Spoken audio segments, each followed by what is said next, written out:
Welcome to all candidates on our digital platform of Nirmal Classes Mandava. Today we will discuss some question of human eye and endocrine system. So let's start with the first question, and our first question is, which part of human eye is responsible for adjusting the power of accommodation of the eye lens? नेत्र के lens के समंजन शक्ति को समायोजित करने के लिए मानव नेत्र का कौन सा हिस्सा जिम्मेदार है? Options are cornea, aqueous humour, ciliary muscles, iris, and the correct answer is ciliary muscles. Ciliary muscles help in contraction and relaxation of the eye. Next question. Which part of the eye regulate and control the amount of light entering the human eye? आँख का कौन सा भाग मानव नेत्र में प्रविष्ट होने वाले प्रकाश की मात्रा को विनियमन और नियंत्रण करता है? ऑप्शंस हैं retina, cornea, iris, pupil, and the right answer is cornea. Next question. Which of the following is incorrect about human eye? मानव नेत्र के संदर्भ में निम्नलिखित में से क्या गलत है?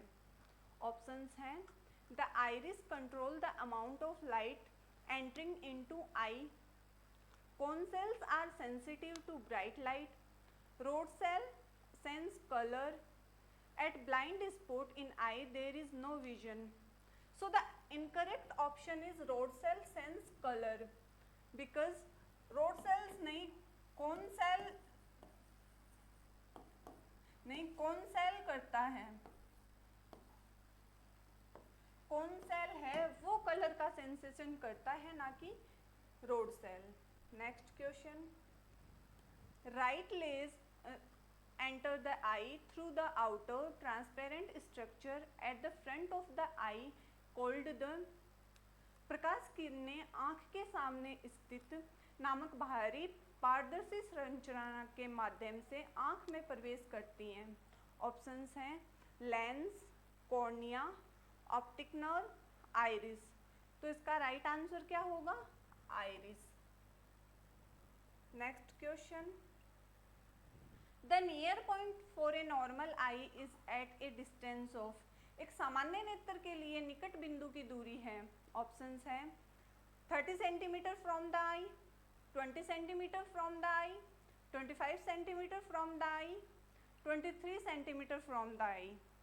जो निकटतम बिंदु है वो है 25 सेंटीमीटर फ्रॉम द आई, और जो अधिकतम बिंदु है वो है इनफाइनाइट.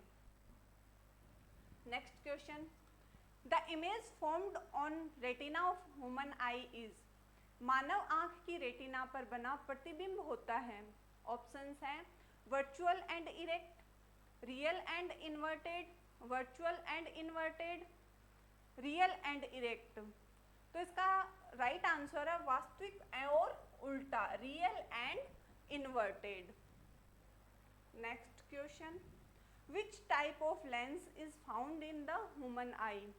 मानव नेत्र में किस प्रकार का लेंस पाया जाता है? ऑप्शंस हैं concave lens, convex lens, cylindrical lens, parabolic lens. तो इसका राइट आंसर होगा concave lens. Next question.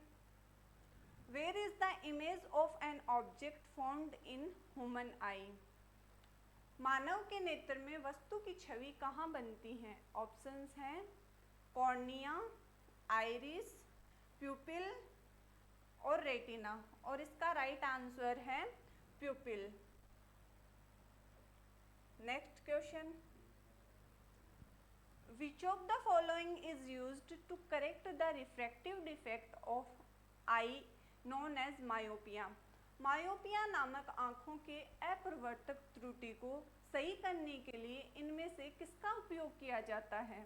Options हैं convex lens, concave lens, convex mirror, plane mirror, और इसका राइट आंसर है कॉनकेव लेंस, अवतल lens. Next question. Which of the following is an exocrine secretion? निम्नलिखित में से क्या एक बहिस्रावी स्राव है? ऑप्शन है oxytocin, saliva, thyroxine, vasopressin. Right answer is saliva. Saliva कहाँ से सिक्रेट होता है? माउथ से। Next question, on which organ of the human body are adrenal gland located?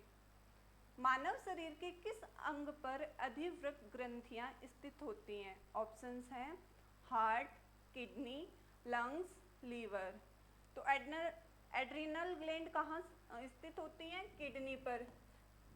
Her kidney पर एक एड्रिनल ग्लैंड प्रेजेंट होती है, तो कितनी एड्रिनल ग्लैंड प्रेजेंट होंगी? 2। Which of the following is essential for thyroid gland to make thyroxine? Thyroxine के निर्माण हेतु निम्नलिखित में से कौन थायराइड ग्लैंड के लिए अनिवार्य है? ऑप्शंस हैं NaCl, KCl, कोलेस्ट्रॉल, आयोडीन। तो थायराइड ग्लैंड में थायरोक्सिन के लिए रिस्पॉन्सिबल कौन सा होता है? Iodine. Next question, calcitonin hormone is released by which of the following gland in human when the amount of calcium in the blood stream is high? रक्त प्रवाह में कैल्शियम की मात्रा अधिक होने पर मानवों में निम्नलिखित में से किस ग्रंथि द्वारा कैल्सिटोनिन हार्मोन स्रावित होता है? ऑप्शन है थायराइड, एड्रिनल, पिट्यूटरी, पीनियल। तो कैल्शियम के लिए रिस्पॉन्सिबल क्या होता है? Thyroid. Next question, release growth hormone releasing factor which stimulate the pituitary gland to release growth hormone?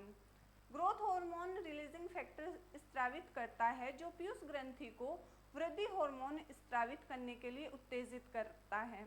Option है hypothalamus, adrenal gland, pancreas, ovaries. And the right answer is option A, hypothalamus. Next question, which of the following pairs of endocrine gland is located in the brain? अंतःस्रावी ग्रंथियों का निम्न में से कौन सा युग्म मस्तिष्क में स्थित है? ऑप्शंस हैं hypothalamus and thymus, pituitary and parathyroid, thyroid and pineal, hypothalamus and pineal. Brain में कौन से लोकेटेड होते हैं? Hypothalamus and pineal. Next question, which of the following gland is also known as master gland? निम्नलिखित ग्रंथियों में से किसे मास्टर ग्रंथि के रूप में भी जाना जाता है? ऑप्शंस हैं pituitary, adrenal, pancreas, hypothalamus. Master gland किसे कहते हैं? पिट्यूटरी को। और मास्टर ऑफ मास्टर ग्लैंड किसे बोलते हैं? हाइपोथैलेमस को। Next question, select the mismatched pair. गलत युग्म का चयन कीजिए। Adrenaline, pituitary gland, testosterone, testis, oestrogen, ovary, thyroxine, thyroid gland. तो इसमें जो गलत है वो एड्रिनलिन, पिट्यूटरी ग्लैंड, क्योंकि एड्रिनल ग्लैंड से स्रावित होता है, ना कि पिट्यूटरी ग्लैंड से। Thank you and have a nice day.